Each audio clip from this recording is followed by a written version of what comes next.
Assalamualaikum warahmatullahi wabarakatuh. Baiklah, kami akan mempresentasikan tugas akhir matematika kami dengan membawakan materi tentang statistika. Kami dari kelompok 1, saya atas nama Median Serahul Alfa dan teman saya atas nama Syamsul Muhyiddin. Baiklah, saya akan menjelaskan tentang pengertian statistika, bagian-bagian statistika, dan contoh soal statistika. Nah, sekarang kita masuk ke materi statistika. Materi ini dari mulai kita sekolah dasar hingga tingkat SMA selalu dibahas dan sampai kuliah nanti. Jadi wajib dipahami ya, karena materi ini juga digunakan dalam kehidupan sehari-hari. Untuk kalian harus paham dengan pengertian dari statistika. 1. Pengertian statistika. Statistika adalah sebuah ilmu yang mempelajari bagaimana cara merencanakan, mengumpulkan, menganalisis, lalu menginterpretasikan, dan akhirnya mempresentasikan data. Singkatnya, statistika adalah ilmu yang bersangkutan dengan suatu data. Istilah statistika berbeda dengan statistik. Dalam statistika akan dibahas yaitu ukuran penyajian data, ukuran pemusatan data, dan ukuran penyebaran data. 1. Penyajian ukuran data. Penyajian data merupakan salah satu kegiatan dalam pembuatan laporan hasil penelitian yang telah dilakukan agar dapat dipahami dan dianalisis sesuai dengan tujuan yang diinginkan. Data yang disajikan khusus, sederhana, dan jelas agar mudah dibaca. Penyajian data juga dimaksudkan agar para pengamat dapat dengan mudah memahami apa yang kita sajikan selanjutnya, dilakukan penilaian atau perbandingan, dan lain-lain. Cara penyajian data ada 3 macam, yaitu 1. Narasi, yaitu penyajian data hasil penelitian dalam bentuk kalimat. 2. Tabel, yaitu kumpulan angka-angka yang disusun menurut kategori-kategori. Misalnya berat badan menurut jenis kelamin, jumlah pegawai menurut pendidikan, jumlah penjualan menurut jenis barang dan daerah penjualan, dan lain-lain. 3. Grafik atau diagram, yaitu gambar-gambar yang menunjukkan secara visual data. 2. Ukuran pemusatan data. Ukuran pemusatan data adalah sembarang ukuran yang menunjukkan pusat segugus data yang telah diurutkan dari yang terkecil sampai yang terbesar, atau sebaliknya, dari yang terbesar sampai yang terkecil. Salah satu kegunaan dari ukuran pemusatan data adalah untuk membandingkan dua atau populasi atau contoh, karena sangat sulit untuk membandingkan masing-masing anggota dari masing-masing anggota populasi atau masing-masing anggota data contoh. Nilai ukuran pemusatan data ini dibuat sedemikian sehingga cukup mewakili seluruh nilai pada data yang bersangkutan. 3. Ukuran penyebaran data. Ukuran penyebaran data merupakan nilai yang menyatakan seberapa jauh data dari pusat data.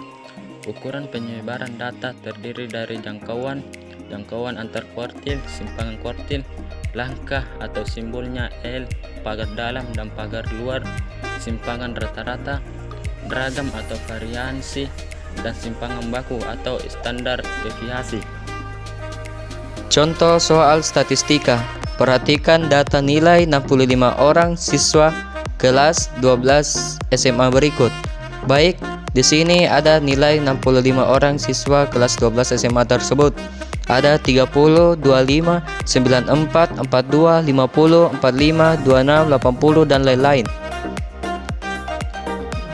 Di atas tersebut, kita disuruh untuk membuat tabel distribusi frekuensi data di atas. Untuk pertama adalah mengurutkan data dari yang terkecil sampai yang terbesar. Baiklah, kita akan mengurutkannya. Mulai dari 25, 26, 27, 30, 36, 40, 40, 42, 42, 43, 45, 46, hingga ke 90, 90, dan ke 94. Untuk yang kedua ialah menentukan jangkauan. atau range dengan rumus jangkauan sama dengan data terbesar dikurang dengan data terkecil sama dengan 94 dikurang 25 sama dengan 69. Ya, yang ketiga ialah menghitung jumlah kelas. Untuk menghitung jumlah kelas, maka kita gunakan rumus Sturges, yaitu K sama dengan 1 tambah 3,3 log N. Keterangannya di situ ialah N sama dengan banyak data. Untuk menentukan logaritma N dengan melihat tabel logaritma, jadi K sama dengan 1 tambah 3,3 log 65 sama dengan 1 tambah 3,3 dikali 1,81.291 sama dengan 1 tambah 5,98 sama dengan 6,98 sama dengan 7. D. Keempat, menghitung panjang kelas atau P. Untuk menghitung panjang kelas, maka kita gunakan rumus P sama dengan J per K, sehingga diperoleh P sama dengan 69/7 dan hasilnya 9,8 dapat dibulatkan menjadi 10. Kelima, menghitung batas panjang interval kelas atau simbolnya P. 25 ditambah 10 dikurang 1 sama dengan 34, 35 ditambah 10 dikurang 1 sama dengan 44, 45 ditambah 10 dikurang 1 sama dengan 54, 55 ditambah 10 dikurang 1 sama dengan 64, 65 ditambah 10 dikurang 1 sama dengan 74, 75 ditambah 10 dikurang 1 sama dengan 84, 85 ditambah 10 dikurang 1 sama dengan 94. Ke-6, membuat tabel distribusi frekuensi.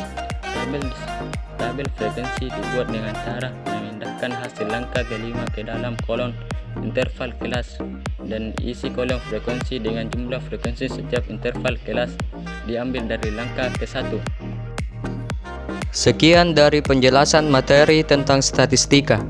Kesimpulan yang dapat kita ambil tentang materi statistika ini dalam kehidupan sehari-hari ialah bahwa statistika seringkali kita dapat di dalam kehidupan dan di lingkungan manapun, dan menghitungnya juga lebih mudah dibandingkan materi matematika yang lainnya. Mungkin itu saja yang dapat saya sampaikan. Sekian dari presentasi dari kelompok 1. Assalamualaikum warahmatullahi wabarakatuh. Tapi bohong.